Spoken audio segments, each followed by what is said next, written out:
राहुल एक जिज्ञासु और साहसी लड़का था जिसे पुरानी किताबें और रहस्यमयी कहानियां पढ़ने का बहुत शौक था। एक दिन वह अपने गांव के पास स्थित एक बेहद पुरानी और सुनसान लाइब्रेरी में गया। ये लाइब्रेरी सालों से बंद थी और वहां जाने से गांव के लोग कतराते थे क्योंकि उसे शापित माना जाता। राहुल को लाइब्रेरी के सबसे पिछले कोने में एक किताब मिली जिसका नाम था प्रेत की किताब। किताब का कवर डरावना था। उस पर अजीबोगरीब निशान और भयानक चेहरे बने थे। किताब बहुत पुरानी और धूल से भरी हुई थी, मानो सदियों से किसी ने उसे छुआ न हो। लेकिन राहुल की जिज्ञासा उसे रोक न सकी। उसने वह किताब उठाई और पढ़ना शुरू किया। जैसे ही राहुल ने पहला पन्ना पलटा, उसे महसूस हुआ कि लाइब्रेरी की दीवारें सिकुड़ने लगीं और कमरे में एक सर्द, भयावह हवा चलने लगी। किताब में हर पन्ने के साथ राहुल के आसपास की चीजें बदलने लगीं। एक पन्ने पर लिखा था, यह किताब जो पढ़ेगा उसकी आत्मा मेरी हो जाएगी। राहुल ने इसे एक मजाक समझकर पढ़ना जारी रखा। किताब के अगले पन्नों में उसने देखा कि हर शब्द एक जीवित दृश्य में बदल गया।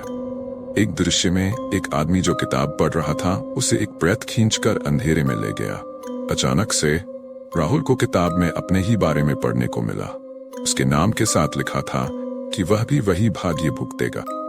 डर से राहुल ने किताब को बंद करने की कोशिश की, लेकिन वह खुद खुलती जा रही थी। कमरे में एक के बाद एक भयानक आवाजें गूंजने लगी। राहुल ने महसूस किया कि जैसे कोई अदृश्य शक्ति उसे जकड़ रही हो। कमरे की दीवारों से काले धुएं के रूप में प्रेत आत्माएं निकलने लगी जो राहुल की तरफ बढ़ रही थी। राहुल ने भागने की कोशिश की, लेकिन उसके पैर जमीन से चिपक गए। अचानक से किताब में से एक भयानक चेहरा उभरा और उसने राहुल की तरफ देखा। तुमने मेरी किताब खोली, अब तुम्हारी आत्मा मेरी हो जाएगी, प्रेत बोला। उसकी आवाज इतनी डरावनी थी कि राहुल के दिल की धड़कन तेज हो गई। जैसे ही घड़ी में 12 बजे एक भयानक चीख सुनाई दी और लाइब्रेरी की सारी लाइट्स बुझ गई। जब लाइट्स फिर से जली तो राहुल गायब हो चुका था। किताब अब अपनी जगह पर बंद पड़ी थी, जैसे कुछ हुआ ही ना हो। अगले दिन जब लाइब्रेरी फिर से खुली, किताब उसी जगह पड़ी थी, लेकिन राहुल का कहीं अता पता नहीं था। गांव के लोग कहते हैं कि जो भी उस किताब को खोलता है वह कभी वापस नहीं आता। अब वह किताब नई शिकार की तलाश में है, किसी और जिज्ञासु को अपने जाल में फंसाने के लिए। पन्नों में छुपी है रातों की कहानी, सन्नाटों में बसी है विभूतियां निशानी। हर अक्षर में गूंजती है डर की आवाज, खोलोगे तो सुनाई देगी चीखों की गूंज बाज।